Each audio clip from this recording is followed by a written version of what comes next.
بسم اللہ الرحمن الرحیم الحمد للہ وکفا وسلام علی عبادہ الذین اصطفى اما بعد فاعوذ باللہ من الشیطان الرجیم بسم اللہ الرحمن الرحیم فإذا انسلخ الأشهر الحرم فاقتلوا المشركين حيث وجدتموهم وخذوهم واحصروهم واقعدوا لهم كل مرصد فإن تابوا وأقاموا الصلاة وآتوا الزكاة فخلوا سبيلهم إن الله غفور رحيم صدق اللہ العظیم۔ محترم دوستو، میں نے آپ کے سامنے سورہ توبہ کی آیت نمبر 5 تلاوت فرمائی۔ اس کا ترجمہ یہ ہے، اللہ رب العزت فرماتے ہیں جب اشہر حرم، حرمت والے مہینے 4 مہینے گزر جائے، حرمت والے 4 مہینے سے مراد رجب، ذوالقعدہ، ذی الحجہ اور محرم، 3 مسلسل ہے، ذوالقعدہ، ذی الحجہ اور محرم، اور ایک ہے رجب۔ یہ 4 مہینے حرمت والے مہینے کہلاتے تھے۔ اس مہینے میں اللہ رب العزت نے جہاد کو، لڑائی کو منع کیا تھا کہ مشرکین سے ان مہینوں میں لڑائی نہیں کی جائے گی، جہاد نہیں کیا جائے گا۔ پھر یہ آیت منسوخ ہو گئی اور پھر حکم جو ہے بہرحال عام ہو گیا، نارمل۔ لیکن یہ آیت کریمہ، اس کا ترجمہ میں آپ کے سامنے بیان کر رہا ہوں۔ اللہ رب العزت فرماتے ہیں کہ فَإِذَا انسَلَخَ الْأَشْهُرُ الْحُرُمُ، جب یہ حرمت والے 4 مہینے گزر جائے، فَاقْتُلُوا الْمُشْرِكِينَ، دیکھیے اللہ رب العزت حکم کر رہے ہیں کہ مشرکین سے قتال کرو۔ فَاقْتُلُوا الْمُشْرِكِينَ، کیسے؟ مشرکین سے قتال کرو، مشرکوں کو قتل کرو، حیث وجدتموہم، جہاں کہیں بھی وہ ملے، وَخُذُوهُم، ان کو پکڑو، وَاحْصُرُوهُم، ان کو قید کرو، وَاقْعُدُوا لَهُمْ كُلَّ مَرْصَدٍ، اور گھاٹ لگا کر، جتنی جو بھی جگہیں ہیں وہاں گھاٹ لگا کر ان کا انتظار کرو۔ یعنی کتنی سخت وارننگ ہے، اور یہ حکم دیا گیا مسلمانوں کو کہ جب یہ اشہر حرم گزر جائے اس کے بعد تم کافروں، مشرکوں کے ساتھ یہ سلوک کرو۔ فَإِن تَابُوا وَأَقَامُوا الصَّلَاةَ وَآتَوُا الزَّكَاةَ فَخَلُّوا سَبِيلَهُمْ، اگر یہ لوگ توبہ کر لیں، انہوں نے جو غلطی کی ہے اس سے وہ توبہ کر لیں، نماز قائم کریں، زکوٰۃ ادا کریں، تو ان کا راستہ چھوڑ دو۔ ان اللہ غفور الرحیم، اللہ تعالیٰ غفور رحیم ہے۔ دیکھیے اس آیت کریمہ کو اسلام مخالف، دشمنان اسلام اس آیت کریمہ کو استعمال کر کے اسلام پر اعتراض کرتے ہیں کہ اسلام مسلمانوں کو کفار اور مشرکین کو قتل کرنے کا حکم دیتا ہے۔ یہ آیت کریمہ صرف پیش کی جاتی ہے تو مسلمان کے دل میں بھی یہ خدشہ گزرتا ہے کہ اللہ رب العزت قتل و قتال کا حکم دیتا ہے۔ حالانکہ ہم قرآن کریم کی دوسری آیتیں تلاوت کرتے ہیں اور اس کی تفسیر کو پڑھتے ہیں تو حکم وہاں الگ ہے، رسول اللہ صلی اللہ علیہ وسلم کا ذاتی عمل الگ ہے۔ اس آیت کریمہ میں جو حکم دیا ہے کہ مشرکین سے تم قتال کرو، چنانچہ ہندوستان میں ہندوتوا کو پروموٹ کرنے والی جتنی بھی انتہا پسند ہندو تنظیمیں ہیں، RSS ہے، بجرنگ دل ہے، ان کا مطالبہ ہے کئی سالوں سے کہ قرآن کریم سے 19 آیتوں کو نکال دیا جائے، نعوذ باللہ۔ ان میں سے ایک آیت یہ ہے، سورہ توبہ کی آیت نمبر 5، اس کو قرآن سے نکال دو۔ پچھلے ہفتے امریکہ کی رکن پارلیمنٹ ایک ممبر نے یہ کھلے عام جو ہے یہ بات کہی کہ یہ جو کچھ ہو رہا ہے یہ اسلامک ایکسٹریمزم ہے، اسلامک انتہا پسندی ہے، اسلامک جہاد ہے، اور قرآن جو ہے ان کو یہ حکم دیتا ہے کہ تم یہودیوں اور نصرانیوں اور جتنے بھی نان مسلم ہیں اس کو قتل کرو. چنانچہ ان کے ساتھ کوئی معاہدہ نہیں ہو سکتا, کوئی ٹریٹی نہیں ہو سکتی, کوئی سیز فائر ایگریمنٹ نہیں ہو سکتا. آج وہ لوگ ایگریمنٹ کر لیں گے, کل پھر جو ہے وہی حکم کے اوپر عمل کریں گے اور ہم سے جو ہے جھگڑا کریں گے.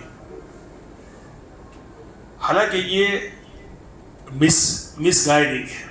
اتنا بڑا آدمی اتنا بڑا اسٹیٹمنٹ دے رہا ہے تو صرف اسی آیت کریمہ کو سامنے رکھ کر اس نے اسٹیٹمنٹ نہیں دیا ہوگا. یا تو وہ جاہل ہے, ناواقف ہے, یا تو پھر اس نے جان بوجھ کر لوگوں کو مس گائیڈ کرنے کے لیے اسٹیٹمنٹ دیا. اور عام طور پر اسلام پر یہ اعتراض کیا جاتا ہے اور اسی آیت کریمہ کو پیش کیا جاتا ہے.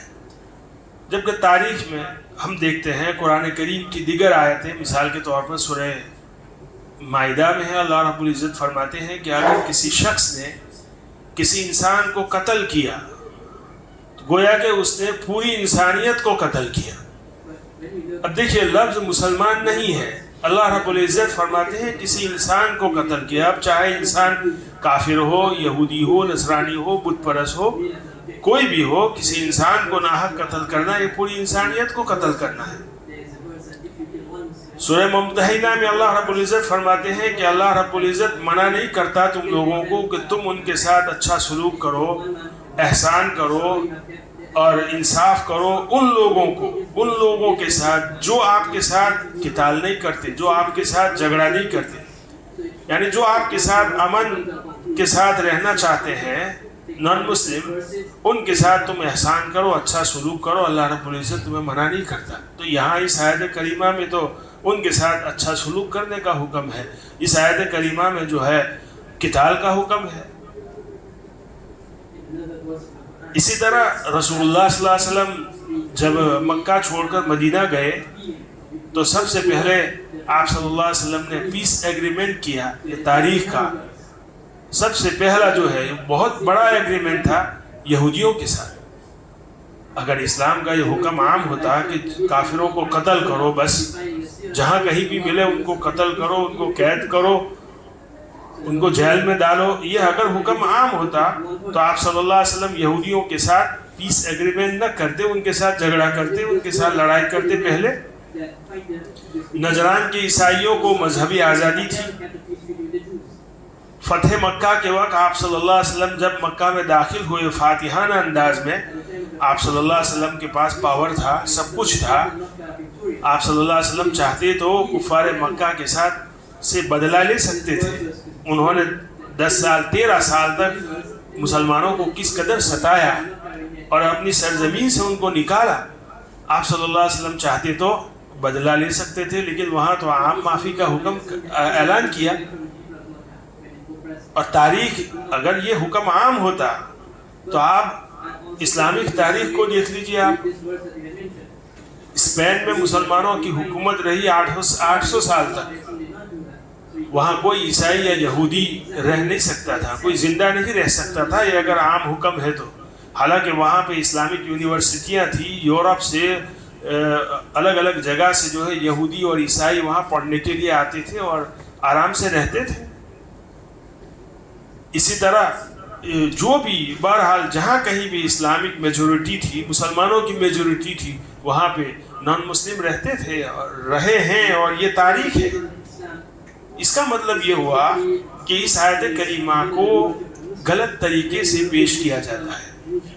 جب کسی کتاب کو, کسی لیٹر کو یا کسی آئیڈیالوجی کو کسی ایک سینٹنس سے اگر سمجھنا ہے تو اس کے سیاق اور سباق, اس کا بیک گراؤنڈ, اس کے آگے اور پیچھے کیا ہے, ان تمام کو سامنے رکھ کر اس کو سمجھا جا سکتا ہے. اگر آگے پیچھے کو کاٹ دیا جائے گا تو مطلب بالکل اپوزٹ ہو جائے گا.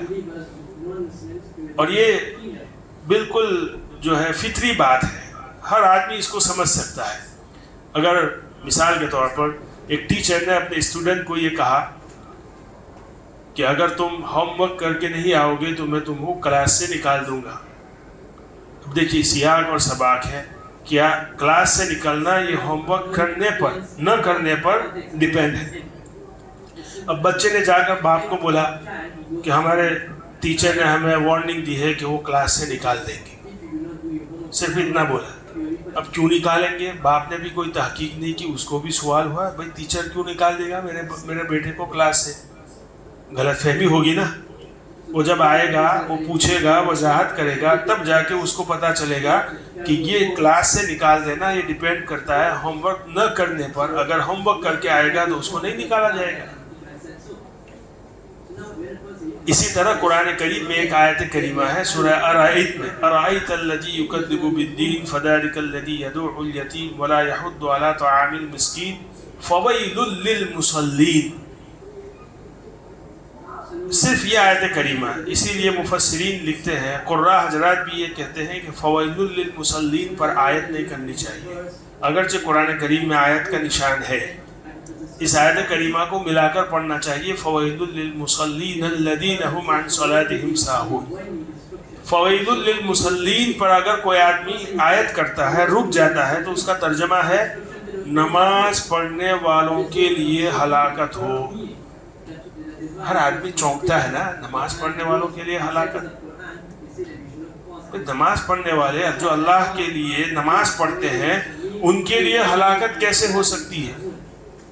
یہ اس کا جو سباق ہے اس کو جب ملائیں گے تب جا کے آپ کو صحیح مطلب اس کا پتہ چلے گا. آیت کریمہ کا مطلب یہ ہے فویل للمصلین الذین هم عن صلاتهم ساہون, جو اپنی نمازوں میں سستی سے کام لیتے ہیں. ان لوگوں کے لیے, ایسے نمازیوں کے لیے ہلاکت ہے. معلوم ہوا کہ قرآن کریم کی آیت کو اگر سمجھنا ہے تو کسی ایک ٹکڑے سے مکمل مطلب آپ کو سمجھ میں نہیں آئے گا. اس کے سیاق اور سباق کو ملا کر پھر پورا مطلب آپ سمجھیں گے تو آپ کی جو غلط فہمی ہے وہ دور ہوگی. اب اسلام مخالف دشمن لوگ یہی کرتے ہیں, یا تو سیاق اور سباق سے کاٹ کر صرف آیت کریمہ کا اتنا جملہ, اتنا ٹکڑا پیش کرتے ہیں لوگوں کے سامنے جس سے لوگوں کو مس گائیڈ کیا جائے, اسلام سے متنفر کیا جائے, قرآن سے متنفر کیا جائے, مسلمانوں کے خلاف نفرت ان کے دلوں میں بڑھی جائے. اب ان کا فائدہ پولیٹیکلی, ان کا یہ فائدہ سیاست کا فائدہ, جو بھی فائدہ ہو, بہرحال اس فائدے کے پیش نظر یہ لوگ یہ کام کرتے ہیں. چنانچہ اس آیت کریمہ کا سیاق اور سباق اور اس کا حقیقی مطلب کیا ہے اس کو ہمیں سمجھنا ہے, جس سے ہمارے بہت سارے سوالات جو آج کل اسلام, قرآن اور مسلمانوں کے خلاف اٹھائے جاتے ہیں ان سب سوالات کا جواب انشاءاللہ آپ کو مل جائے گا. چنانچہ یہ سورہ برات, سورہ توبہ, اس کی آیت نمبر 5 ہے. اس سے پہلے 4 آیتیں گزری ہیں شروع کی. اس کا شان نزول یہ ہے کہ سن ہجری 6 میں رسول اللہ صلی اللہ علیہ وسلم مدینہ سے مکہ عمرے کے لیے آئے, احرام باندھ کر مسلمانوں کے ساتھ. مقام حدیبیہ میں آپ صلی اللہ علیہ وسلم کو اور ان کے اصحاب کو روک دیا گیا, کہا کہ تم آگے نہیں جا سکتے. اب کیا ہوگا؟ احرام باندھ لیا ہے. آپ صلی اللہ علیہ وسلم نے حضرت عثمان غنی رضی اللہ تعالیٰ عنہ کو بھیجا کہ آپ جاؤ اور رؤساء کفار ان کے ساتھ کوئی معاہدہ کرو, نیگوشیشن. چنانچہ حضرت عثمان گئے, کفار کے جو سردار تھے ان کے ساتھ انہوں نے میٹنگ کی. بہرحال ایک معاہدہ تیار ہوا. ان میں پہلی شک تو یہ تھی کہ ایک بات تو طے ہے کہ اس سال تم عمرے کے لیے نہیں جا سکتے, آپ کو واپس جانا ہوگا. یہ ایک شک تھی پہلی, اس پر ایگریمنٹ ہو گیا. آپ صلی اللہ علیہ وسلم نے اور اصحاب نے رضوان اللہ تعالیٰ علیہ مجمعین یہ فیصلہ کیا کہ ہم لوگ چلے جاتے ہیں, آئندہ سال عمرۃ القضاء کے لیے پھر واپس آئیں گے. دوسری شک اس ٹریٹی, اس ایگریمنٹ کی یہ تھی کہ مسلمانوں اور کفار کے درمیان سیز فائر, جنگ بندی ہوگی 10 سال تک, کوئی لڑائی نہیں ہوگی, کوئی جھگڑا نہیں ہوگا 10 سال تک. اور دیگر جو قبائل تھے ان کو بھی یہ کہا گیا کہ آپ چاہے تو مسلمان کا الائی بن کر رہے یا کافروں کا, جس کے ساتھ حلیف بننا ہے، اتحاد کرنا ہے، اتحادی بننا ہے، آپ بن سکتے ہو۔ آج کل ہے نا، اب نیٹو جو ہے یہ پورا الائیو ہے، ان میں سے کسی ایک پر حملہ، یہ پورا نیٹو پر حملہ شمار کیا جاتا ہے۔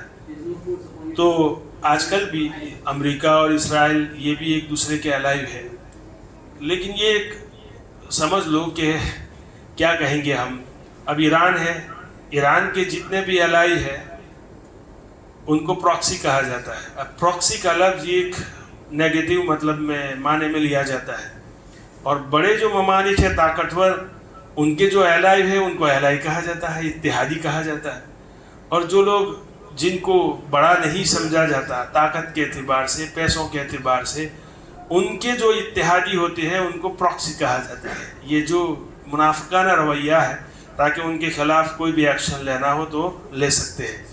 تو بہرحال آپ صلی اللہ علیہ وسلم نے اس معاہدے میں یہ بات لکھی ہوئی تھی کہ دیگر جو قبائل ہے، وہ قبائل اگر جس کسی کا بھی حلیف بن جائے کوئی حرج نہیں، لیکن ان کو بھی اس معاہدے کی، یہ سیز فائر ایگریمنٹ جو ہوا ہے، اس کی پابندی ان کو اسی طرح کرنی ہے جس طرح مسلمان اور کفار مکہ کے درمیان جو ہوا ہے، اور ان کے لیے جس قدر لازم ہے اس کی پابندی، یہ قبائل جو ہے ان کے لیے بھی اسی طرح پابندی کرنا ہوگا۔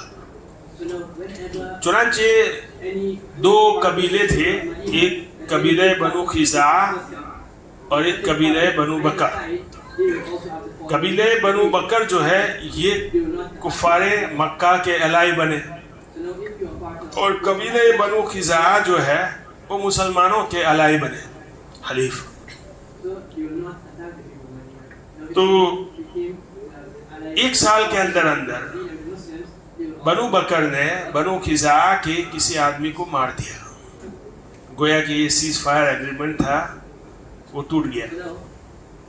اب یہ اگرچہ حلیف تھے لیکن ان کے لیے بھی ضروری تھا اس سیز فائر کی پابندی کرنا، لیکن انہوں نے نہیں کی، چنانچہ یہ ایگریمنٹ ٹوٹ گیا، ڈس ایگریمنٹ ہو گیا۔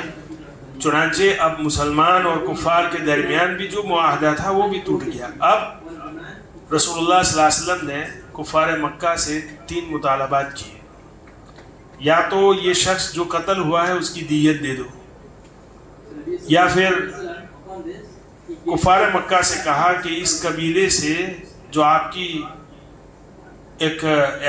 کا الائی ہے اس سے آپ برات کا اظہار کرو کہ اب یہ ہمارا الائی نہیں ہوگا۔ تیسرا، یا تو پھر معاہدہ ہمارا ختم، ایگریمنٹ جو ہے ہمارا سیز فائر یہ ختم۔ یہ 3 چیزیں ہیں، 3 میں سے کسی ایک چیز کو آپ اختیار کرو۔ کفار مکہ نے دیش میں آ کر یہ کہا کہ ہمارا کوئی معاہدہ نہیں، سیز فائر ختم۔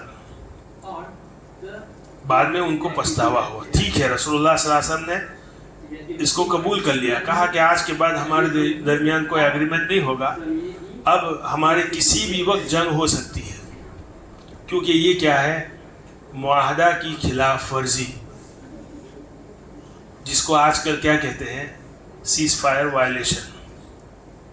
اب آپ دیکھ لیجئے سیز فائر وائلیشن پر کیا ہوتا ہے ابھی فی الحال، لبنان میں کیا ہوتا ہے، غزہ کے مسلمانوں کے ساتھ کیا ہوتا ہے۔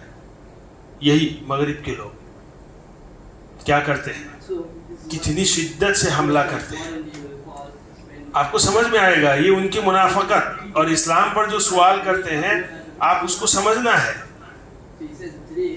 کہ آج کی دنیا بھی قرآن کے اس حکم پر عملاً متفق ہے، زبان سے چاہے کچھ بھی کہے۔ اللہ رب العزت نے حکم دیا کہ ان مشرکین سے قتال کرو، ان کو مارو، ان کو پکڑو، ان کو قید کرو، یہ جو حکم دیا ہے ایک ٹھاٹ ہے۔ آج کی دنیا بھی اسی طرح کرتی ہے اس طرح کے عمل پر۔ تو رسول اللہ صلی اللہ علیہ وسلم نے گویا کہ اس کو قبول کر لیا۔ بعد میں کفار مکہ کو تھوڑا پچھتاوا ہوا، چنانچہ انہوں نے ابو سفیان کو بھیجا کہ ہم نے کہہ تو دیا ہے کہ ہمارا سیز فائر جو ہے اب ایگریمنٹ ختم ہو گیا، لیکن آپ جاؤ، مدینہ جاؤ، رسول اللہ صلی اللہ علیہ وسلم سے بات کرو اور اس معاہدے کی تجدید کرو۔ ابو سفیان گئے، صحابہ سے ملے، مختلف صحابہ سے، انہوں نے منع کر دیا کہ آپ لوگوں نے